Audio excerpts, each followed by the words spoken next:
ನಮಸ್ಕಾರ ಗೆಳೆಯರಿ, stock market Kannada ಚಾನಲ್ಗೆ ಸ್ವಾಗತ ಸುಸ್ವಾಗತ.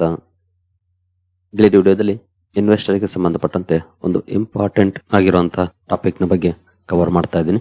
ಆಸ್ ಯೂಶುವಲ್ ಯಾವ ಟಾಪಿಕ್, ಅದರಿಂದ ಇನ್ವೆಸ್ಟರ್ಸ್ಗೆ ಏನು ಉಪಯೋಗ, ಯಾವಾಗ ಇದೆಲ್ಲ ಸಾಧ್ಯ ಆಗ್ಬೋದು, ಈ ಎಲ್ಲ ವಿಚಾರದ ಬಗ್ಗೆ ಒಂದಷ್ಟು ವಿಷಯವನ್ನ ನಾವು ತಿಳ್ಕೊಳ್ಳುವಂತ ಪ್ರಯತ್ನವನ್ನ ಮಾಡೋಣ. ಮೊದಲಿಗೆ ಡಿಸ್ಕ್ಲೇಮರ್ ಕೊಡ್ಲಿಕ್ಕೆ ಇಷ್ಟಪಡ್ತೇನೆ. ಇಲ್ಲಿ ಯಾವ್ದಾದ್ರು ಸ್ಟಾಕ್ ಅನ್ನ ಮೆನ್ಷನ್ ಮಾಡಿದ್ರೆ ಅದ್ಯಾವುದನ್ನು ಕೂಡ ನಾನು ರೆಕಮೆಂಡ್ ಮಾಡ್ತಿಲ್ಲ. ನೀವು ಫರ್ದರ್ ಸ್ಟಡಿ ಮೆಡಿಟೇಷನ್ ತಗೊಳ್ಬಹುದು. ಆಸ್ ಎ ಎಜುಕೇಶನಲ್ ಪರ್ಪಸ್ ನಾನು ವಿಡಿಯೋ ನಿಮ್ಮ ಮುಂದೆ ತರ್ತಾ ಇದ್ದೀನಿ.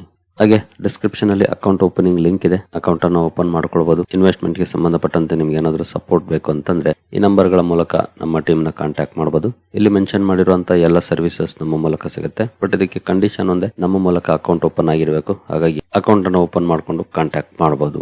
ಇವತ್ತಿನ ಟಾಪಿಕ್ ಬಂದು NSE IX. ನಿಮ್ಗೆ ಅನ್ನಿಸಬಹುದು NSE ಕೇಳಿದ್ವಿ, NSE IX ಯಾವುದು ಅಂತ.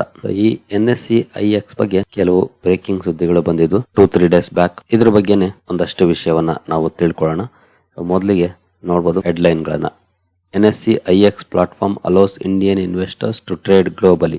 ಟ್ರೇಡ್ ಅಂತಂದ್ರೆ ಇಲ್ಲಿ ಟ್ರೇಡ್ ಅಂತ ಇದೆ, ಬಟ್ ಇನ್ವೆಸ್ಟ್ಮೆಂಟ್ ಗೆ ಸಂಬಂಧಪಟ್ಟಂತೆ ಇದು. ಜೊತೆಗೆ ಇಲ್ಲೇ ನೋಡಬಹುದು NSE IX ಅಂದ್ರೆ NSE ಇಂಟರ್ನ್ಯಾಷನಲ್ ಎಕ್ಸ್ಚೇಂಜ್ ಅಂತ. ಜೊತೆಗೆ ಕೆಳಗಡೆ ನ್ಯೂಸ್ ನೋಡಬಹುದು, NSE IX opens 30 global markets for NRIs. ಹಾಗೆ ಇಲ್ಲಿ ನೋಡಬಹುದು, Indian investors can now directly invest in US listed stocks like apple, Microsoft via NSE IX. ಅಂದ್ರೆ ಹೆಸರಲ್ಲೇ ಇದೆ ಇಂಟರ್ನ್ಯಾಷನಲ್ ಇಂಡೆಕ್ಸ್ ಅಂತ. NSE ಇಂಟರ್ನ್ಯಾಷನಲ್ ಇಂಡೆಕ್ಸ್ ನ ಮೂಲಕ ಇಂಡಿಯನ್ ಇನ್ವೆಸ್ಟರ್ಸ್ ಗೆ ಗ್ಲೋಬಲ್ ಮಾರ್ಕೆಟ್ ಗಳ ಅಕ್ಸೆಸ್ ಅನ್ನ ಕೊಡೋಕೆ ಹೊರಟಿದೆ. ನೋಡಬಹುದು, Indian investors can now directly invest in US listed stocks via NSE IX. ಇಲ್ಲಿ ಒಂದು ಉದಾಹರಣೆಗೆ US ಅಂತ ತಗೊಂಡಿರೋದು, ಬಟ್ ಈ ತರದ ಇನ್ನು ಹಲವು ಮಾರ್ಕೆಟ್ ಗಳ ಅಕ್ಸೆಸ್ ಅನ್ನ ಕೊಡೋದಕ್ಕೆ ಪ್ಲಾನ್ ಮಾಡಿದೆ NSE. ಹಾಗೆ ಇಲ್ಲಿ ಒಂದು ಪಾಯಿಂಟ್ ನಾನು ಕ್ಲಿಯರ್ ಮಾಡ್ಲಿಕ್ಕೆ ಬಯಸ್ತೀನಿ. ಅದೇನಂತಂದ್ರೆ, ಇನ್ ಕೇಸ್ 1 year ಬ್ಯಾಕ್ ಯಾರಾದ್ರೂ ನನ್ನನ್ನ ಅಮೆರಿಕನ್ ಮಾರ್ಕೆಟ್ ಅಲ್ಲಿ ಅಥವಾ ವಿಶ್ವದ ಬೇರೆ ಯಾವ್ದಾದ್ರು ಮಾರ್ಕೆಟ್ ಅಲ್ಲಿ ಇನ್ವೆಸ್ಟ್ ಮಾಡೋಣ ಅಂತ ಕೇಳಿದ್ರೆ ಖಂಡಿತ ನನ್ನ ಆಯ್ಕೆ ಏನಾಗಿತ್ತು ಅಂದ್ರೆ ಪ್ರಿಫರ್ ಇಂಡಿಯನ್ ಮಾರ್ಕೆಟ್ ಅನ್ನೋದು. ಕೆಲವರು ಕಮೆಂಟ್ ಸೆಕ್ಷನ್ ಅಲ್ಲಿ ಪ್ರಶ್ನೆಯನ್ನು ಕೂಡ ಮಾಡಿದ್ರಿ ಆಗಾಗ, ಅಮೆರಿಕದ ಮಾರ್ಕೆಟ್ ಅಲ್ಲಿ ಇನ್ವೆಸ್ಟ್ ಮಾಡೋದು ಹೆಂಗೆ ಅಂತ. ನಾನು ಅದಕ್ಕೆ ಕೆಲವರಿಗೆ ರೆಸ್ಪಾಂಡ್ ಕೂಡ ಮಾಡಿದ್ದೆ. ಇಂಡಿಯಾದಲ್ಲೇ ಸಾಕಷ್ಟು ಆಪರ್ಚುನಿಟೀಸ್ ಇದೆ, ಹಾಗಾಗಿ ಒಳ್ಳೆ ಕಂಪನಿಗಳನ್ನ ಇಲ್ಲೇ ಫೈಂಡ್ ಮಾಡೋದು ಬೆಟರ್ ಅಂತ. ಬಟ್ ಕಳೆದ 1.5 ವರ್ಷದ ನಮ್ಮ ಮಾರ್ಕೆಟ್ ನ ಪರ್ಫಾರ್ಮೆನ್ಸ್ ನೋಡಿದ್ಮೇಲೆ ಅನಿಸ್ತಿದೆ ಯಾಕೋ ಸ್ವಲ್ಪ ಸ್ಟ್ರಾಟಜಿಕ್ ಅಲೋಕೇಶನ್ ಬೇರೆ ಮಾರ್ಕೆಟ್ ಗಳ ಕಡೆ ಕೂಡ ಮಾಡಬೇಕು ಅಂತ. ಅಟ್ಲೀಸ್ಟ್ 15-20% ಅಲೋಕೇಶನ್ ಅನ್ನ ಮೇ ಬಿ ಗ್ಲೋಬಲ್ ಮಾರ್ಕೆಟ್ಸ್ ಅಲ್ಲಿ ಮಾಡಿದ್ರೆ ಬೆಟರ್ ಆಗ್ಬೋದೇನೋ ಅನಿಸ್ತಿದೆ. ಅದಕ್ಕಾಗಿ ಈ ಸುದ್ದಿಯನ್ನು ನಾನು ಕವರ್ ಮಾಡ್ತಾ ಇದ್ದೀನಿ. ಇದು ನನ್ನ ಪರ್ಸನಲ್ ಒಪಿನಿಯನ್. ನಿಮ್ಗೆ ಏನನ್ಸುತ್ತೆ ಅದ್ರ ಮೇಲೆ ನೀವು ಡಿಸಿಷನ್ ತಗೊಳ್ಬಹುದು. ಬಟ್ ಕಳೆದ 1.5 ವರ್ಷದಲ್ಲಿ ನಮ್ಮ ಮಾರ್ಕೆಟ್ ಅಂಡರ್ ಪರ್ಫಾರ್ಮೆನ್ಸ್ ಮಾಡಿದೆ, ಆದ್ರೆ ಗ್ಲೋಬಲ್ ಮಾರ್ಕೆಟ್ಸ್ ತುಂಬಾ ಚೆನ್ನಾಗಿ ಪರ್ಫಾರ್ಮ್ ಮಾಡ್ತಾ ಇದೆ. ಸೊ ಈ ರೀತಿಯ ಸನ್ನಿವೇಶದಲ್ಲಿ ಮೇ ಬಿ ಸ್ವಲ್ಪ ಅಲೋಕೇಶನ್ ಆ ಕಡೆನೂ ಮಾಡಿದ್ರೆ ಒಂದಷ್ಟು ಲಾಭವನ್ನ ಮಾಡಬಹುದೇನೋ. ಬಟ್ ನಿಮ್ಮ ರಿಸ್ಕ್ ಗೆ ತಕ್ಕಂತೆ 5% 10%, ಅಂದ್ರೆ ನಿಮ್ಮ ಓವರ್ ಆಲ್ ಇನ್ವೆಸ್ಟ್ಮೆಂಟ್ ನ 5-10% ಅಥವಾ ಮ್ಯಾಕ್ಸಿಮಮ್ 20%, ಅದಕ್ಕಿಂತ ಜಾಸ್ತಿ ಅಲೋಕೇಶನ್ ಅಷ್ಟು ಸೂಕ್ತ ಆಗೋದಿಲ್ಲ. 80% ಇಂಡಿಯನ್ ಮಾರ್ಕೆಟ್ ಅಲ್ಲಿ ಇದ್ರೆ 20% ಆ ಕಡೆ ಸ್ವಲ್ಪ ಅಲೋಕೇಶನ್ ಮಾಡಿದ್ರೆ ಬೆಟರ್ ಆಗ್ಬೋದೇನೋ. ನನ್ನ ಪರ್ಸನಲ್ ಒಪಿನಿಯನ್, ಇದನ್ನ ನಿಮ್ ಜೊತೆ ಹಂಚ್ಕೊಳ್ತಿದ್ದೀನಿ. ನೋಡಬಹುದು, a new gateway to global markets.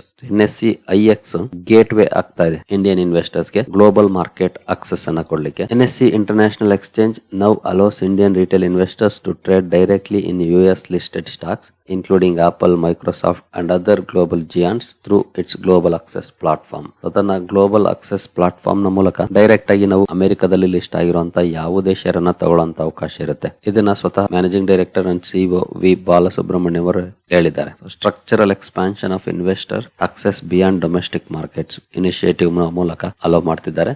ಜೊತೆಗೆ the US market is live as the first phase ಅಲ್ಲಿ ಈಗ ಅಮೆರಿಕನ್ ಮಾರ್ಕೆಟ್ ಅಲ್ಲಿ ಹೂಡಿಕೆ ಮಾಡುವಂತ ಅವಕಾಶ ಇದೆ. ಜೊತೆಗೆ 30+ international markets expected to follow within 6 months. ಮುಂದಿನ 6 ತಿಂಗಳೊಳಗಡೆ 30+ ಅಥವಾ 30ಕ್ಕಿಂತ ಜಾಸ್ತಿ ಮಾರ್ಕೆಟ್ ಗಳು ಇಲ್ಲಿ ಆಡ್ ಆಗ್ತಾ ಹೋಗುತ್ತೆ. ಅದು UK ಮಾರ್ಕೆಟ್ ಆಗ್ಬೋದು, ಜಪಾನ್ ಮಾರ್ಕೆಟ್ ಆಗ್ಬೋದು, ಕೆನಡಾ ಮಾರ್ಕೆಟ್ ಆಗ್ಬೋದು, ರಷ್ಯಾ ಮಾರ್ಕೆಟ್ ಆಗ್ಬೋದು. ಈ ರೀತಿಯಾಗಿ 30+ ಮೇಜರ್ ಮಾರ್ಕೆಟ್ ಗಳು ಆಡ್ ಆಗುತ್ತೆ. ಈಗ ಆಸ್ ಎ ಬಿಗಿನಿಂಗ್ ಅಮೆರಿಕದ ಮಾರ್ಕೆಟ್ ಸೇರ್ಕೊಂಡಿದೆ. ಮುಂದಿನ 6 ತಿಂಗಳೊಳಗಡೆ 30+ ಮಾರ್ಕೆಟ್ಸ್ ಈ ಲಿಸ್ಟ್ ಗೆ ಸೇರ್ಕೊಳ್ಳುತ್ತೆ.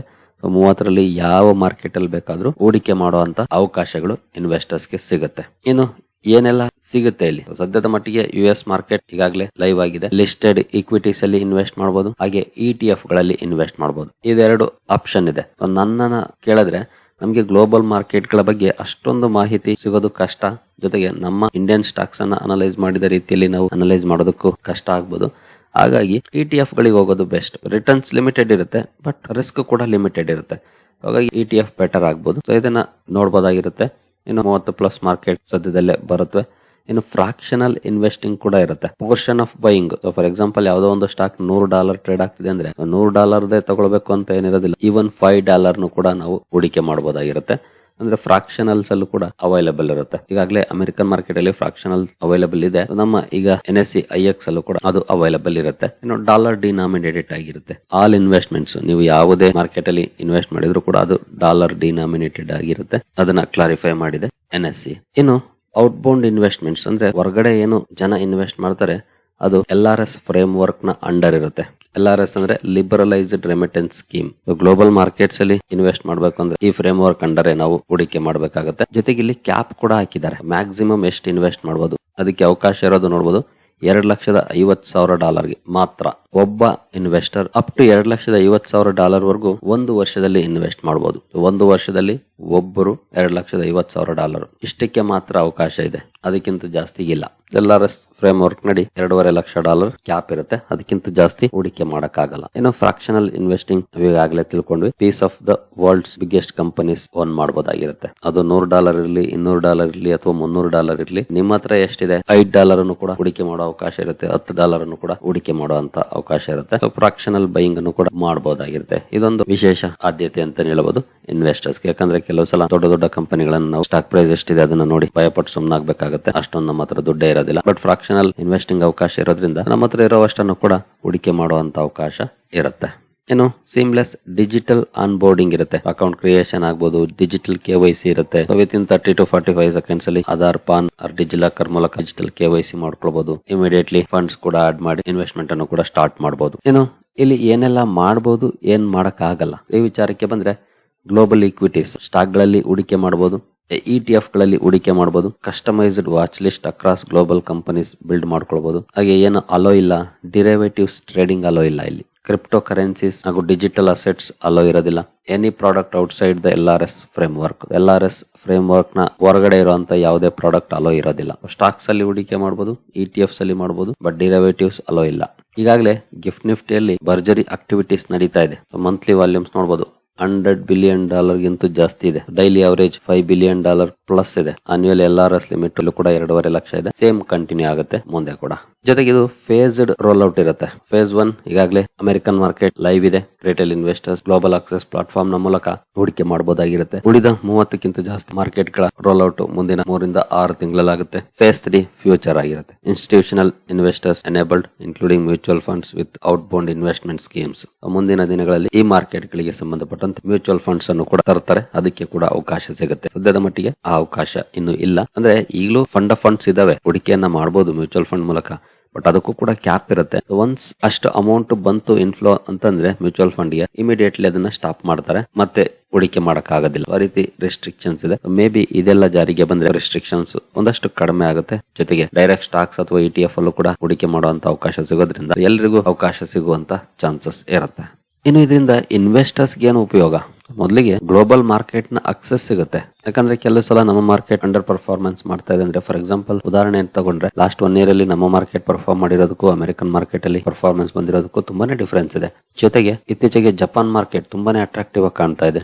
ತುಂಬಾ ಒಳ್ಳೆ ಪರ್ಫಾರ್ಮೆನ್ಸ್ ಮಾಡ್ತಾ ಇದೆ. ಎಸ್ಪೆಷಲಿ ಹೊಸ ಪ್ರಧಾನಿ ಬಂದ ಮೇಲೆ ಸಾಕಷ್ಟು ಒಳ್ಳೆ ಪರ್ಫಾರ್ಮೆನ್ಸ್ ಮಾಡ್ತಾ ಇದೆ. ಯಾಕಂದ್ರೆ ಅವರ ವಿಷನ್ ಕೂಡ ಹಂಗೆ ಇದೆ. ಹಾಗಾಗಿ ಅಲ್ಲಿನ ಮಾರ್ಕೆಟ್ ತುಂಬಾ ಒಳ್ಳೆ ಪರ್ಫಾರ್ಮೆನ್ಸ್ ಅನ್ನ ಮಾಡ್ತಾ ಇದೆ. ಈ ತರದ ಹೊಸ ಮಾರ್ಕೆಟ್ ಗಳ ಅವಕಾಶ ಕೂಡ ಇಂಡಿಯನ್ ಇನ್ವೆಸ್ಟರ್ಸ್ ಗೆ ಸಿಕ್ಕಾಗ ಮೇ ಬಿ ಅವರು ಕೂಡ ಒಂದಷ್ಟು ಲಾಭವನ್ನು ಮಾಡುವಂತ ಅವಕಾಶಗಳಿರುತ್ತೆ. ನಮ್ಮ ಮಾರ್ಕೆಟ್ ಪರ್ಫಾರ್ಮ್ ಮಾಡ್ಲಿ ಬಿಡ್ಲಿ, ಎಲ್ಲಿ ಒಳ್ಳೆ ಪರ್ಫಾರ್ಮೆನ್ಸ್ ಬರ್ತಾ ಇದೆ ಆ ಕಡೆ ಫೋಕಸ್ ಮಾಡುವಂತ ಅವಕಾಶ ಇರುತ್ತೆ. ಈಗ ಲಿಮಿಟೆಡ್ ಇತ್ತು, ನಮ್ಮಲ್ಲೇ ಹೂಡಿಕೆ ಮಾಡ್ಬೇಕಿತ್ತು. ಬಟ್ ಗ್ಲೋಬಲ್ ಮಾರ್ಕೆಟ್ ನ ಅಕ್ಸೆಸ್ ಕೂಡ ಸಿಗುತ್ತೆ. ಹಾಗಂತ ಹೂಡಿಕೆ ಮಾಡ್ಲೇಬೇಕು ಅಂತ ಅಲ್ಲ. ಯಾಕಂದ್ರೆ ನಾನು ಯಾವಾಗ್ಲೂ ಹೇಳ್ತಾ ಇರ್ತೀನಲ್ಲ, ಮಾರ್ಕೆಟ್ ಎಷ್ಟೇ ಬೀಳ್ಲಿ ಎಲ್ಲೋ ಒಂದ್ ಕಡೆ ಯಾವ್ದೋ ಒಂದು ಸೆಕ್ಟರ್ ಒಳ್ಳೆ ಪರ್ಫಾರ್ಮೆನ್ಸ್ ಮಾಡ್ತಾನೆ ಇರುತ್ತೆ. ನಾವು ಅಂತ ಸೆಕ್ಟರ್ ನ ಹೂಡಿಕೆ ಮಾಡಿದ್ರೆ ಇಂಡಿಯನ್ ಮಾರ್ಕೆಟ್ ಅಲ್ಲೇ ಒಳ್ಳೆ ರಿಟರ್ನ್ ಸಿಗುತ್ತೆ. ಬಟ್ ಕೆಲವು ಸಲ ಮಿಸ್ ಆಗುತ್ತೆ. ಹಾಗಾಗಿ ಬೇಕಿದ್ರೆ ಸ್ವಲ್ಪ ಸ್ಟ್ರಾಟಜಿಕ್ ಅಲೋಕೇಶನ್ ಬೇರೆ ಮಾರ್ಕೆಟ್ ಗಳ ಕಡೆ ಕೂಡ ಮಾಡಬಹುದು. ಜೊತೆಗೆ ಇಲ್ಲಿ ಮೇಜರ್ ಆಗಿ ಸಿಗುವಂತ ಇನ್ನೊಂದು ಬಿಗ್ ಅಡ್ವಾಂಟೇಜ್ ಏನಂತಂದ್ರೆ, ನಮಗೆ ಫಾರಿನ್ ಬ್ರೋಕಿಂಗ್ ಕಂಪನಿಗಳ ಅಕೌಂಟ್ ಮಾಡುವಂತ ಅವಶ್ಯಕತೆ ಇಲ್ಲ. ಯಾಕೆಂತಂದ್ರೆ NSE IX ನ ಮೂಲಕ ನಾವು ಹೂಡಿಕೆ ಮಾಡುವಂತ ಅವಕಾಶ ಸಿಗುತ್ತೆ.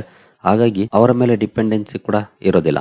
ಇನ್ನು ಡಾಲರ್ ಡಿನಾಮಿನೇಷನ್ ಅಲ್ಲಿ ಇರೋದ್ರಿಂದ ಕರೆನ್ಸಿ ಡೈವರ್ಸಿಫಿಕೇಶನ್ ಕೂಡ ಆಗುತ್ತೆ. ಇಂಡಿಯನ್ ರುಪಿ ವೀಕ್ ಆಗ್ತಿದೆ ಅಥವಾ ಸ್ಟ್ರಾಂಗ್ ಆಗ್ತಿದೆ ಅಂದಾಗ ಬದಲಾವಣೆಗಳೇನಿರುತ್ತೆ ಆ ಒಂದು ಅಡ್ವಾಂಟೇಜ್ ಕೂಡ ಇರುತ್ತೆ. ಇನ್ನು ಬೇರೆ ಬೇರೆ ಮಾರ್ಕೆಟ್ ಗಳಿಗೆ ಯುರೋಪಿಯನ್ ಮಾರ್ಕೆಟ್ ಗಳಾಗಬಹುದು, UK ಮಾರ್ಕೆಟ್ ಆಗ್ಬಹುದು, ಜಪಾನ್ ಮಾರ್ಕೆಟ್ ಆಗ್ಬಹುದು, ಅಲ್ಲೆಲ್ಲ ಕೂಡ ಅವಕಾಶಗಳ ಬಾಗಿಲು ಓಪನ್ ಅಪ್ ಆಗುತ್ತೆ. ಈ ರೀತಿಯ ಅಡ್ವಾಂಟೇಜಸ್ ಇನ್ವೆಸ್ಟರ್ಸ್ ಇದೆ. ಇದ್ರ ಜೊತೆಗೆ ಚಾಲೆಂಜಸ್ ಕೂಡ ಇದೆ, ಇಲ್ಲ ಅಂತ ಅಲ್ಲ.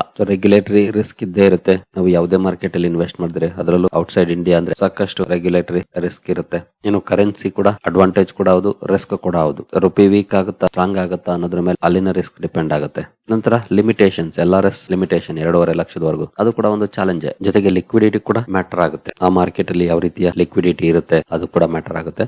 ಈ ರೀತಿಯ ಒಂದಷ್ಟು ಚಾಲೆಂಜಸ್ ಇದ್ದೇ ಇರುತ್ತೆ. ಆ ಚಾಲೆಂಜಸ್ ಅನ್ನ ನಾವು ಬೀಟ್ ಮಾಡಲೇಬೇಕಾಗುತ್ತೆ. ಸಕ್ಸಸ್ ಆಗ್ಬೇಕು ಅಥವಾ ಒಳ್ಳೆ ರಿಟರ್ನ್ಸ್ ಅನ್ನ ಗಳಿಸಬೇಕು ಅಂತಂದ್ರೆ ಒಟ್ಟಿನಲ್ಲಿ ಅವಕಾಶಗಳನ್ನ ಓಪನ್ ಅಪ್ ಮಾಡ್ತಿದೆ NSE IX ಅಥವಾ NSE ಇಂಟರ್ನ್ಯಾಷನಲ್ ಎಕ್ಸ್ಚೇಂಜ್. ಇಂಟ್ರೆಸ್ಟ್ ಇರೋರು ಅಥವಾ ಸ್ವಲ್ಪ ಡೈವರ್ಸಿಫೈ ಮಾಡೋಕೆ ಬಯಸೋರು ಇದ್ರ ಬಗ್ಗೆ ಇನ್ನೂ ಹೆಚ್ಚಿನ ವಿಷಯವನ್ನ ತಿಳ್ಕೊಳ್ಳೋಕೆ ಪ್ರಯತ್ನ ಪಡಬಹುದು. ಸರಿಗಳಿರಿ, ನಿಮ್ಗೆ ಏನಾದ್ರು ಸ್ಟಾಕ್ ಮಾರ್ಕೆಟ್ ಬಗ್ಗೆ ಕಲಿಯುವಂತ ಆಸಕ್ತಿ ಇದ್ರೆ ನಮ್ಮ ತರಬೇತಿ ಕಾರ್ಯಕ್ರಮ ಇದೆ. 6 ತಿಂಗಳ ಕಾರ್ಯಕ್ರಮ ಆಗಿರುತ್ತೆ. ಇಲ್ಲಿ ಯಾವುದೇ ರೀತಿಯ ಸ್ಟಾಕ್ ರೆಕಮೆಂಡೇಶನ್ ಸಿಗೋದಿಲ್ಲ, ಆದ್ರೆ ಒಂದೊಳ್ಳೆ ಕಂಪನಿಯನ್ನ ಹೇಗೆ ಆಯ್ಕೆ ಮಾಡಬೇಕು ಅನ್ನೋದ್ರ ಬಗ್ಗೆ ಸಾಕಷ್ಟು ವಿಷಯಗಳು ಇರುತ್ತೆ. ಟೆಕ್ನಿಕಲ್ಸ್ ಆಗ್ಬೋದು, ಫಂಡಮೆಂಟಲ್ಸ್ ಆಗ್ಬೋದು, ಅಥವಾ ಎರಡನ್ನು ಇಂಟಿಗ್ರೇಟ್ ಮಾಡಿ ರೈಟ್ ಟೈಮ್ ಎಂಟ್ರಿ ಎಕ್ಸಿಟ್ ನ ಫೈಂಡ್ ಮಾಡೋದಾಗ್ಬೋದು, ಈ ಎಲ್ಲ ವಿಷಯಗಳನ್ನ ಒಳಗೊಂಡಿರುತ್ತೆ. ಲೈಫ್ ಲಾಂಗ್ ಸ್ಟಾಕ್ ಮಾರ್ಕೆಟ್ ಜರ್ನಿಯಲ್ಲಿ ಉಪಯೋಗಕ್ಕೆ ಬರುವಂತ ಕಂಟೆಂಟ್ ಅನ್ನ ಇದು ಹೊಂದಿರುತ್ತೆ. ಇಂಟ್ರೆಸ್ಟ್ ಇರೋರು ಇಮೇಲ್ ಮೂಲಕ ಸಂಪರ್ಕ ಮಾಡಬಹುದು ನಮ್ಮನ್ನ.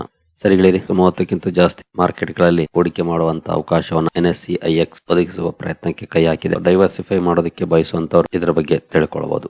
ಸರಿಗಳಿರಿ, ಈ ವಿಡಿಯೋ ನಿಮಗೆ ಇಷ್ಟ ಆಗಿದೆ ಅಂದ್ಕೊಳ್ತೀನಿ. ಹಾಗೆ ಡಿಸ್ಕ್ರಿಪ್ಷನ್ ಅಲ್ಲಿ ಅಕೌಂಟ್ ಓಪನಿಂಗ್ ಲಿಂಕ್ ಇದೆ, ಅಕೌಂಟ್ ಅನ್ನು ಓಪನ್ ಮಾಡ್ಕೊಳ್ಬಹುದು. ಮುಂದಿನ ವಿಡಿಯೋದಲ್ಲಿ ಸಿಗೋಣ. ಅಲ್ಲಿವರೆಗೂ ಜೈ ಹಿಂದ್, ಜೈ ಕರ್ನಾಟಕ.